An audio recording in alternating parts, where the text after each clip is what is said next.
Welcome to my channel. আপনারা দেখছেন green kitchen. আজ বানাবো গোলাপজাম মিষ্টি। সঠিক পরিমাণ ও পরিমাপ সহ সঙ্গে থাকবে অনেক টিপস অ্যান্ড ট্রিক্স। রেসিপিটি অল্প খরচে এবং সহজভাবে দেখানোর চেষ্টা করব। আশা করছি আপনাদের কাছে ভালো লাগবে। আর যদি রেসিপিটি ভালো লাগে তাহলে লাইক কমেন্ট সাবস্ক্রাইব করে গ্রিন কিচেনের সঙ্গেই থাকবেন। প্রথমে একটা বাটিতে আমরা নিব 1 কাপ ময়দা। তারপর নিব সমপরিমাণ ফুল ক্রিম মিল্ক পাউডার।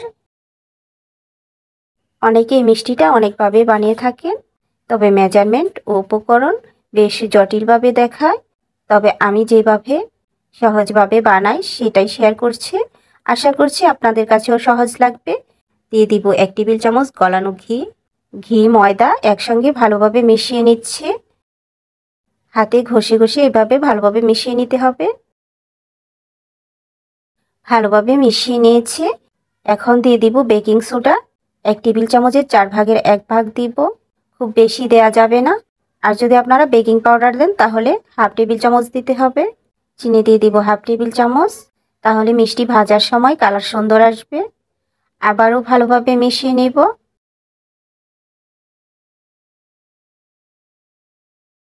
ভালোভাবে মিশিয়ে নিয়েছি। এখানে 2টা বড় সাইজের ডিম নিয়েছি। ডিম দুটো ভেঙে ভালোভাবে ফেটিয়ে নেব।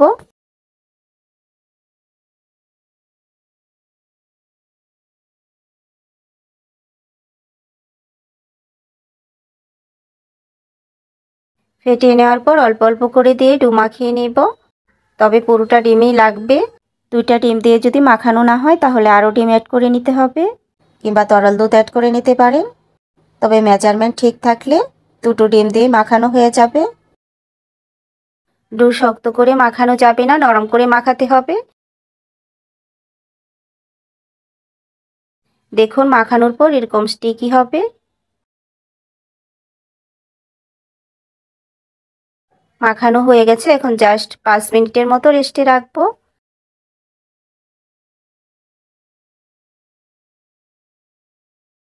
5 মিনিট পর ফিরে এলাম। হাতে তেল বা ঘি মাখিয়ে ভালোভাবে আবারও মথে নিতে হবে। এখন দেখুন ডোটা সেট হয়ে গেছে।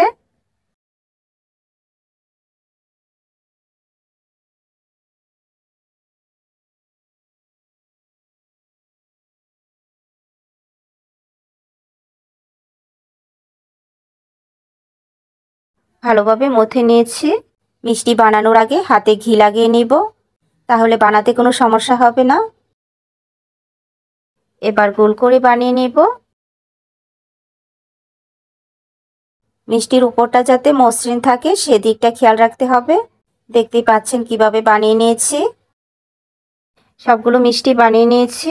এখন ভেজে নিব। বানানোর সাথে সাথেই ভেজে নিতে হবে, কারণ উপরটা ড্রাই হয়ে গেলে ভাজা সুন্দর হবে না, ফেটে যেতে পারে। চুলায় পাত্র বসিয়ে বেশ অনেকটা তেল দিয়ে দেব, কারণ মিষ্টিগুলো ডুবো তেলে ভাজতে হবে। তেল হালকা গরম করে নিয়ে মিষ্টি দিয়ে দেব। তেল হালকা গরম হয়ে গেছে। এখন মিষ্টিগুলো দিয়ে দিব।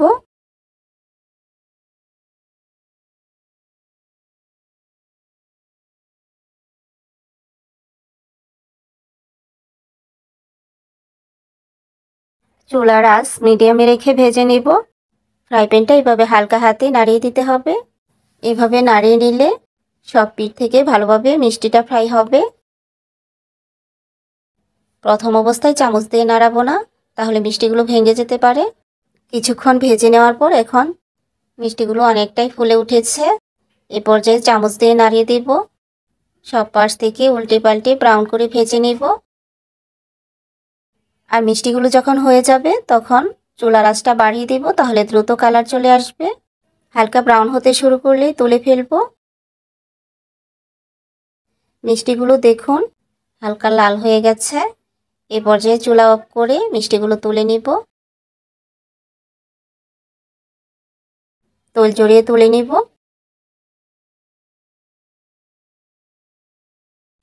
তুলে ঠান্ডা করে নিব। মিষ্টিগুলো ঠান্ডা হওয়ার ফাঁকে শিরা তৈরি করে নিব। চুলা একটা পাত্র বসিয়ে দিয়েছি, তার মধ্যে দিয়ে দিব 1.5 কাপ চিনি আর দিয়ে দিব 2 কাপ পানি। খুব বেশিক্ষণ জাল করব না, কয়েকটা বলক দিয়ে তুলে নিব, কারণ শিরাটা পাতলা হবে। হালকা একটু আঠালো হলেই তুলে ফেলতে হবে। আর মিষ্টি সবসময় পাতলা শিরায় দিতে হবে, তাহলে ভিতর পর্যন্ত শিরা ঢুকবে। হাফ টেবিল চামচ গোলাপ জল দিয়ে দিব। চাইলে আপনারা শিরার মধ্যে গোটা এলাচ দিয়ে নিতে পারেন।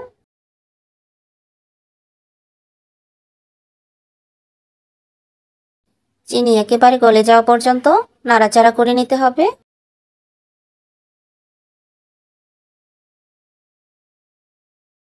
চিনি ভালোভাবে পানির সাথে মিশে গেছে। এখন কয়েকটা বলক দিয়ে চুলা অফ করে দিব।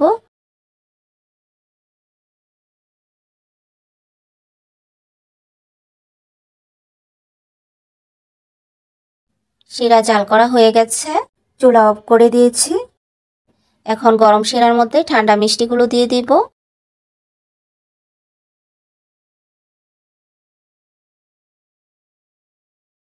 এখন একটু নাড়াচাড়া করে দিয়ে ঢাকা দিয়ে মিনিমাম 6 ঘন্টা রেখে দিব।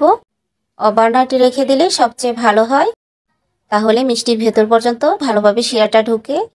মিষ্টিগুলোকে রেস্টে রাখার পর ফিরে এলাম। দেখতেই পাচ্ছেন অনেকটাই শিরা কমে গেছে, কিছুটা শিরা আছে। মিষ্টির ভিতর শিরা ঢুকে কতটা সুন্দর হয়েছে। মাশাআল্লাহ, দেখুন প্রতিটা মিষ্টি কতটা সুন্দর হয়েছে। এখন একটা সার্ভিং ডিশে তুলে পরিবেশন করে নিব। ভেতরটা কেমন হয়েছে একটা মিষ্টি কেটে আপনাদের দেখিয়ে দিচ্ছি। আপনারা দেখতেই পাচ্ছেন কতটা পারফেক্ট হয়েছে। হয়ে গেল অল্প খরচে খুবই মজাদার লোভনীয় স্বাদের গোলাপজাম মিষ্টি রেসিপি। রেসিপিটি আপনাদের কাছে কেমন লাগলো জানাতে ভুলবেন না। যারা অলরেডি চ্যানেলটি সাবস্ক্রাইব করেছেন তাদেরকে অনেক ধন্যবাদ। আবারও দেখা হবে অন্য কোনো নতুন মজাদার রেসিপি নিয়ে। সে পর্যন্ত সবাই ভালো থাকবেন। আল্লাহ হাফেজ।